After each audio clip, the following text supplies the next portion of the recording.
Hello, everybody. It is great to be here one more time today. My name is Gary Fowler. I'm the CEO, president, and founder of GSD, Get You Done Venture Studios, a premier AI and quantum venture studio located in the heart of Silicon Valley. I'm a 17-time serial entrepreneur with several unicorns under the belt. I was on the original management team at Click Software, which was sold to Salesforce for $1.35 billion. Also, Eva.ai, an AI HR tech company that co-founded with Dr. David Yang in 2016, one of the first generative AI companies pre-transformer models. We believe at GSD that intellectual capacity is evenly spread around the world, but opportunities are not. So today I've got Ryan O'Hara. He's going to give us his journey as an entrepreneur. We're going to talk about his journey with Pitchfire, from DIN to Pitchfire, and where he is today, and how you can grow your business and be surgically precise. With that, I'd like to bring Ryan on board. Hi, Ryan. How are you doing today? What's up, Gary? Thanks for having me on. I appreciate it. So tell me a little bit about your journey from DIN to Pitchfire, and what motivated you to take this entrepreneurial journey?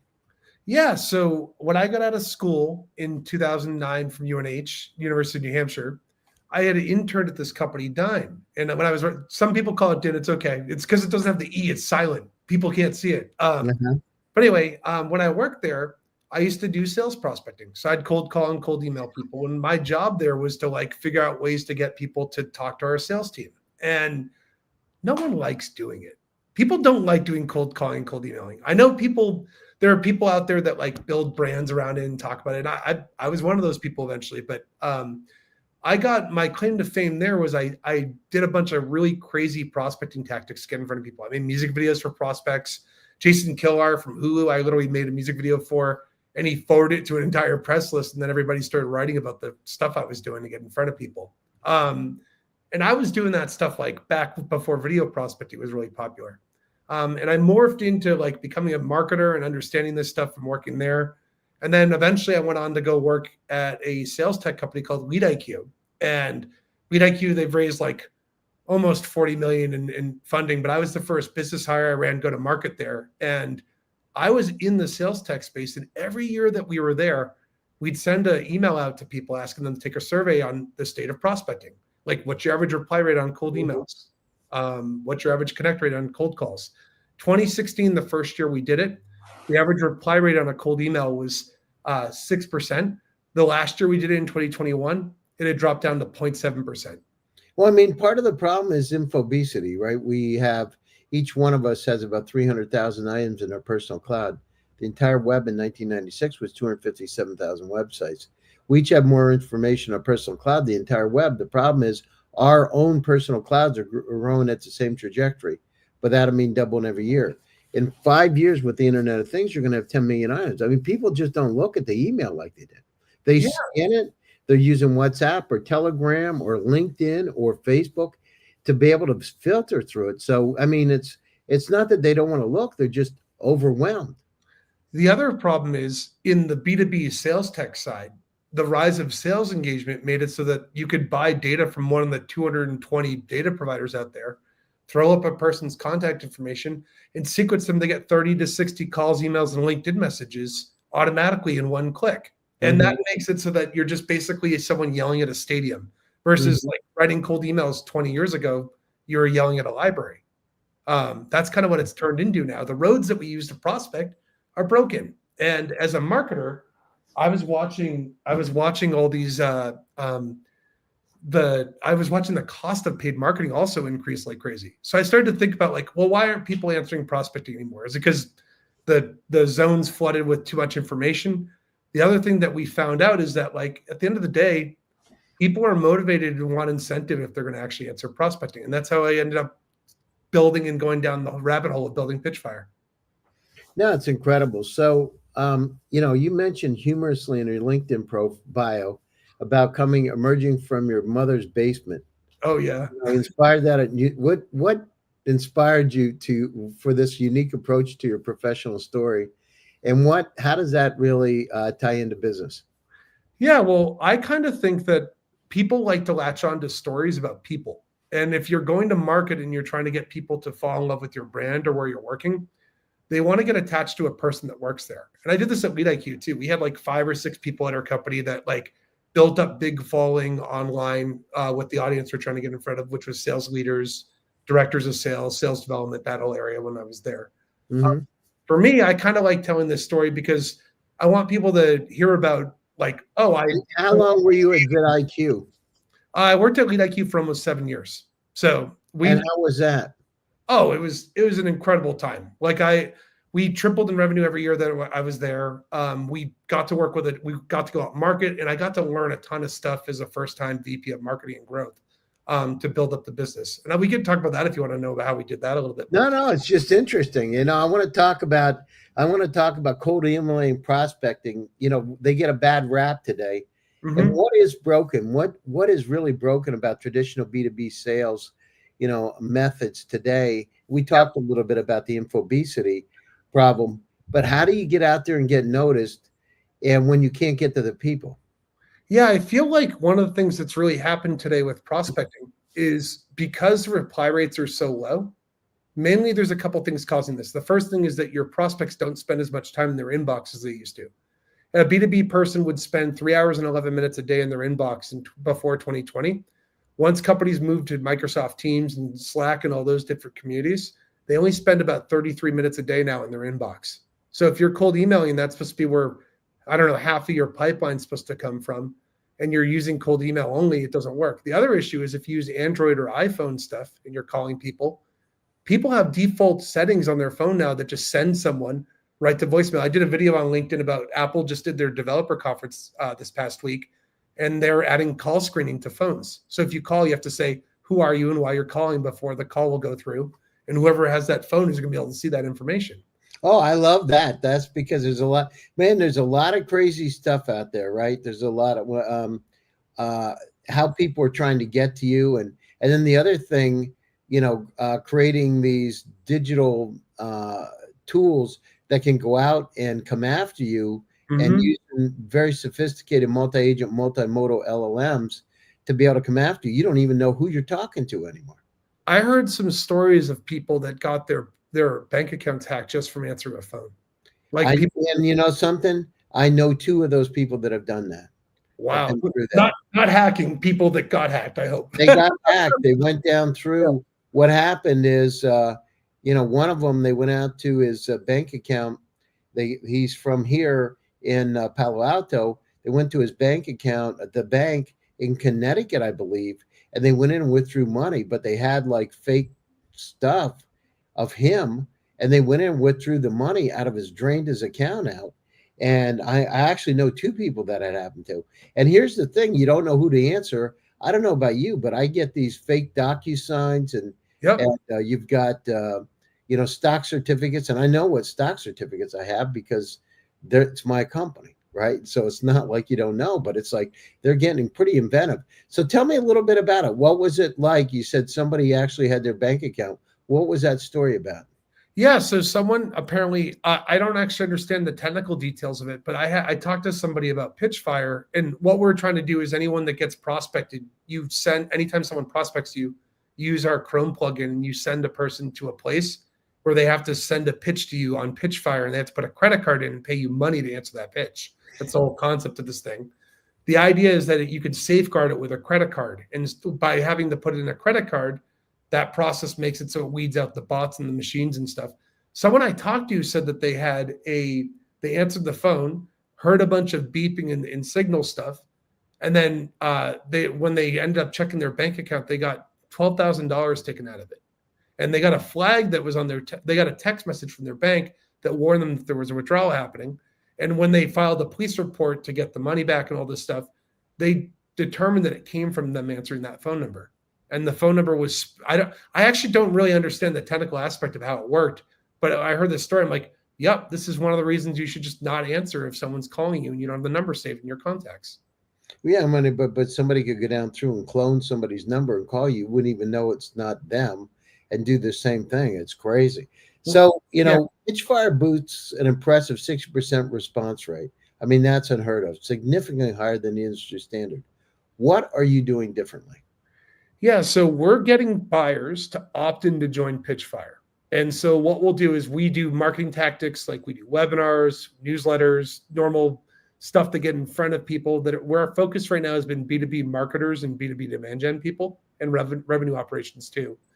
We get in front of those people, convince them that they don't want to get cold called and cold emailed anymore. And we give them a plugin that creates a flywheel. And that plugin you install in your inbox. And anytime you get a cold email or cold call or a LinkedIn message, you can one-click reply and it sends that person to Pitchfire. And that Pitchfire listing will be your profile with your information. And that buyer has to pay you money to get a response. We do this and get all these people to opt in. And we're basically making permission-based marketing. I'm building a giant database of B2B buyers that are willing to get prospected if they're getting compensated to be prospected. Yeah. They get paid just to respond to any sales pitch they have. They could say no and get paid still. Interesting. And if you look at it, how do you share some examples, direct examples or success stories of companies today that are using Pitchfire? Yeah. Oh, sorry. Go ahead. Go ahead. Yeah. So I'll give you a really good example. There is a company called Spiralize. They're an agency that helps companies with optimization on their website. Their CEO is trying to get some clients that are in B2B marketing and demand generation. They tried some campaigns where they were sending people gifts in the mail to try and get them to take meetings. And the problem with that is a lot of these people would get a gift and they'd go into the meeting and 5 minutes in, no, it's a bad fit. And they were sending steak knives with Spiralize on it, and they cost over $400. They're like really nice knives. When they were sending these in the mail to these people, they'd get the knife and come to the meeting and 5 minutes in, no, it's a bad fit, and have to pretend they're interested. We found that instead of paying $305 or $400 or whatever to pitch someone to get a response, you could to go to a meeting, you could pay 1/3 that cost to get them to respond. And so they found a bunch of marketers on Pitchfire. They sent out like 7 pitches just trying it out for the first time. 4 of them booked meetings with them, and 2 of them became customers for them. And their contracts were over $75,000 each for them. Wow, that's great. Now, do you take a cut of the money? We will. That's our business model eventually. Right now, we're still not taking revenue in, mainly because I want the offer that the prospect gets to be as high as possible. So they're like, holy crap, Pitchfire is amazing. But our plan will eventually be to take a 20% cut of every pitch. So what do you see as the key ethical benefits of paid prospecting compared to traditional outreach methods? Yeah. So, well, most of the time, if you're using a data provider, everybody has one, right? I'm sure your companies you've worked for before and exited and stuff had data providers. You're usually getting information that's stolen. It's not opt-in. A lot of the time you're getting information from a data provider. They're buying it off of some broker that got it through some weird gray market stuff online. Mm-hmm. And there are over 220 companies doing that. And then you're calling and emailing and interrupting them. Average rep, 96% of reps will contact a prospect more than once, and 50% will reach out to a prospect at least 6 to 15 times before giving up. You start thinking about these interruptions, they add up. An entry-level employee gets prospected almost 800 times a year. So if you start thinking about these interruptions and using data that you never actually got permission to reach out to, it's sort of unethical. With Pitchfire, you're compensating the person to take the time to go and answer your sales pitch. And we look at it thinking like, some people might hear this and be like, well, wait a minute. Is it ethical for me to get paid? There's no conflict of interest because if you tell someone you're not interested, you get paid the same amount as you do if you do take a meeting with someone. Wow, that's interesting. And how important is entertainment authenticity in the B2B messaging? Oh, it's super important. So there are people, one of the worst things we see is if I got a cold email from a rep and I sent them the Pitchfire, a lot of them will just copy and paste the same email that they sent in an email to the person. And it's usually an automated template or something written by AI with a script and stuff. What we recommend is we look at this vision that if you're getting a 60% response rate when you pitch someone that's on Pitchfire already, you should make the quality of the pitch much better. The vision I have is that eventually companies are going to be sending pitches to other companies they're trying to break into, and the quality is going to be as good as a Super Bowl ad. And it'll be worth it for you because it's cheaper to make ads than it was 10 or 15 years ago when you didn't have equipment. Now our phones have such good quality and stuff. But the other element of it is you can take the time to put thought into the message you're saying because you know you're going to hear back more likely than you won't. And that's kind of like where I need this to head and where B2B prospecting really needs to change. We all just assume we're not going to hear back from people. So we send the same message to 200 or 300 people a day at the same time, and it's not relevant to that person. Yeah, no, you're right about that. I mean, that's being surgically precise.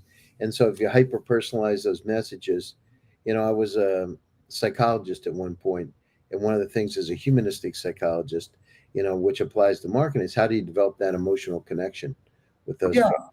Do you so what we've been seeing with the pitches that have been on Pitchfire, Mhm. which we look at them because we want to learn how people are using the product and stuff. If you sign up, by the way, and you pitch someone, we're looking at your pitch. Don't judge us. Sorry, I'm just being honest. It's in our terms of service and privacy policy.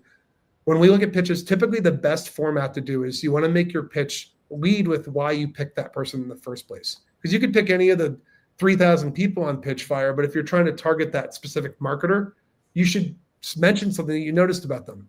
Next, we want to tell them why you're contacting and trying to get a meeting with them in the first place. And then the value prop that you do for your pitch should only really be 1 or 2 sentences, and it should be focused on pain, not feature, and not like more on pain and benefit. And then the best part is when you end, you want to remind them that like, hey, hit the respond button and hit I'm interested. Let's book a meeting. And they book right on the rep's calendar, by the way, if they're interested. But No, that's fantastic.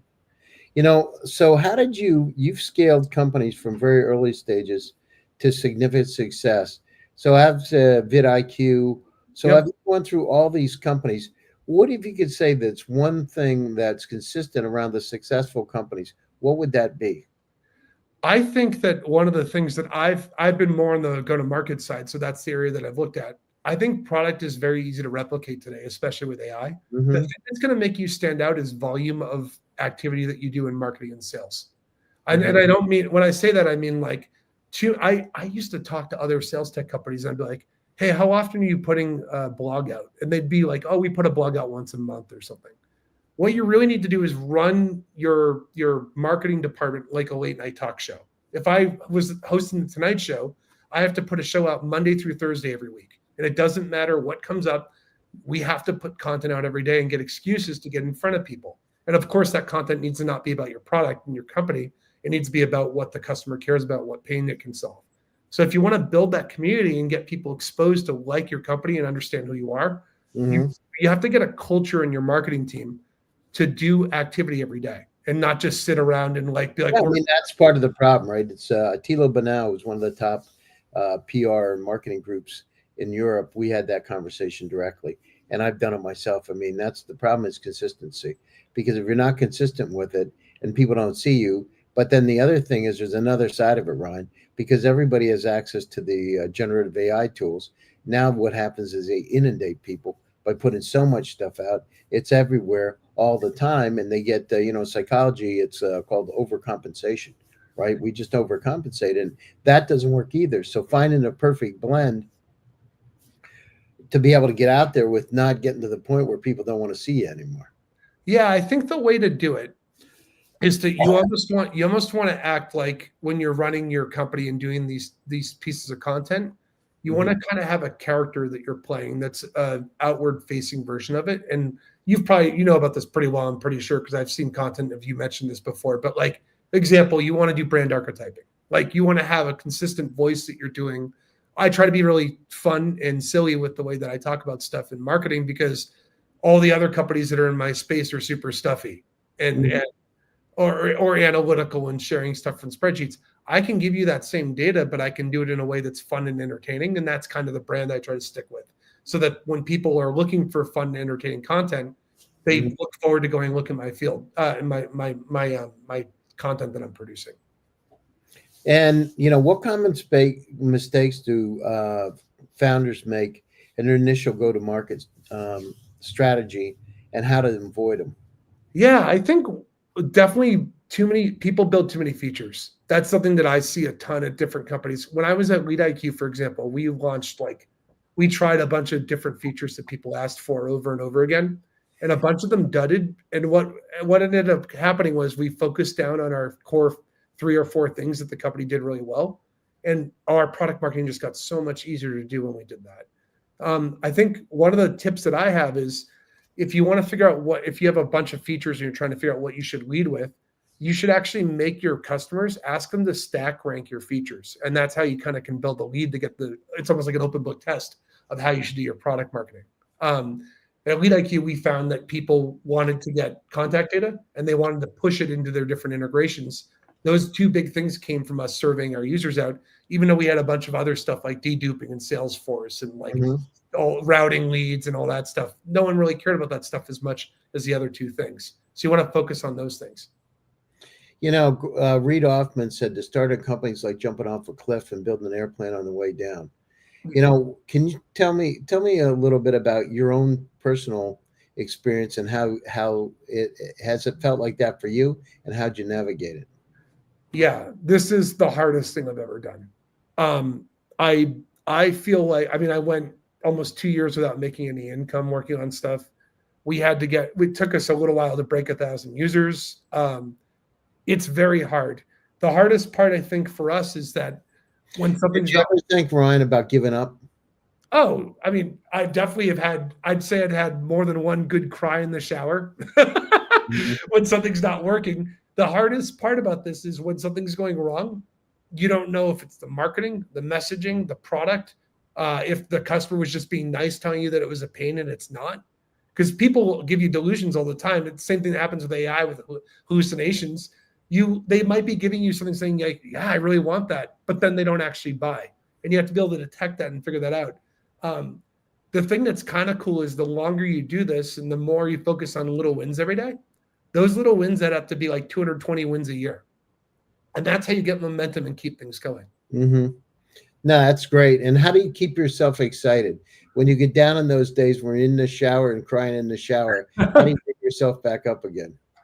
Yeah, I think a key part of it is I try to make sure I'm always doing a project at this that like a longer term project that I'm excited about. So, for example, I live in New Hampshire. I'm an hour north of Boston. I've for years have wanted to throw a community event, and I got this idea to throw a go-to-market summer camp. And I'm renting up a summer camp in September, and I'm going to have 200 people that are Pitchfire users come to the summer camp and bunk and stay overnight. And I'm really excited about it because I get to use my old marketing chops. I get to show people some new features and products that we're building for Pitchfire. But I also it gives me something to do that's not just talking about Pitchfire all the time. So I think you want to try and blend in some stuff that take your work history and figure out how to get your hands dipped into the things you're interested in as part of your job, and make sure you partition some time for that. No, I agree with you. You know, what I did, the couple of things that I've done is, one thing, I had full body stem cells done. I had 100 million stem cells put in my body. And I flew over to Thailand. I had the top doc in the world do that. There's only been about 7,000 people that's ever done it. Actually, only 700 has ever done it twice. And what happened is, you know, the stress that you have, I mean, you turn the clock back, right? The stress you have, things go back. And what it did is it helped me to be able to concentrate, ride a bike 40 miles a day, you know, in the morning and at nighttime. And it changes your perspective. And, you know, for all of you out there, you know, I built 17 companies. I've gone down through this myself a lot of times. You know, you got to believe in a dream, right? If you don't believe in yourself and your capabilities, you're going to fail. And there's a reason 9 out of 10 companies fail. Why? They don't have the right operational expertise, access to capital, networking content. All three of those in a resilient team are what you need. It's never easy. I was with Stuart Butterfield over at Stanford University, the founder of Slack. And I remember him telling me he started a gaming company, and the tool, this project management tool, which was Slack, and it's the only thing he had to sell, right? It was that tool. And he said it wasn't easy having to lay people off and refocus the company. But guess what? It takes off. And believing in your dream. I was with a guy, Andrew Stansky, who's the right-hand man of Rupert Murdoch. I was with the brother of Larry Page, actually, Carl. We're at this restaurant here in Palo Alto. And I said to him, I said, you know, tell me a little bit about it. He said, I've bought the Wall Street Journal for $4 billion. And I said, Andrew, tell me a little bit about it. You said you've looked at 3,000 entrepreneurs, and you said you've analyzed them. You find key things to success. And I said, give me one thing. And he said, amnesia. And I said, what do you mean? He said, they never talk about the past. They only talk about the future. And I've noticed it a lot from some of my billionaire friends, a lot. They never, ever, because it's like an anchor holding you back. So be careful with it. It's not about where you've been. It's about where you're going to go. And look forward, right? And paint those pictures. Make yourself feel good. Go out and ride your bike or do a camp, swim, whatever, but get yourself off of it a little bit. Hey, listen, life is short. You got to enjoy yourself. Have some fun. listen, we're coming up to the top of the show. We can talk a little bit afterwards. By the way, after I stop the show, we can stay on. Of course, But, yeah. so, going back in closing, reflecting back, what advice would you give your younger self when you first stepped into the startup world, and what would you do differently? Yeah, I think if I go back to when I worked at Dine originally, which is kind of how I got my taste of startup world, the first thing I'd tell myself is don't just do stuff that's in your job description. Like if you want to go do stuff and get exposed and learn new things, you got to do stuff outside of your normal daily tasks that you're supposed to do. As someone that's doing this now as a founder, I think Mhm. the advice that I give is like, hey, the rules that you understand and how the world works is not how the world works. It's completely different. Like you can kind of set the rules and figure out these things. And if something is regular, like has a regulation to it or something, figure out a way around it. Ask for forgiveness later, or ask for forgiveness later, and don't ask for permission. Just go. And I feel like a lot of that is stuff that I didn't have before that I now have that has made me much more confident in how I approach and run this startup and where we're trying to make paid prospecting into a mainstream channel for businesses. No, that's fantastic. And what's the best way for people to get a hold of you? Oh, definitely give me a follow on LinkedIn. I have a ton of content I put out about go-to-market stuff over the years for people. And also go make an account on Pitchfire. It's free. I don't charge anything. You can go on there and start sending everyone that's prospecting you to Pitchfire, and they'll pay you money to answer their sales pitches. No, that's great. Well, listen, Ryan, thanks for taking time out of your busy schedule to join us. And thanks to all my audience for joining one more time. GSD presents Silicon Valley AI and Tech. My name is Gary Fowler, and I'm your host. Stay happy, stay safe, and stay healthy. We'll be back to you again soon with another exciting edition. Thank you very much. I'll talk to you in a minute.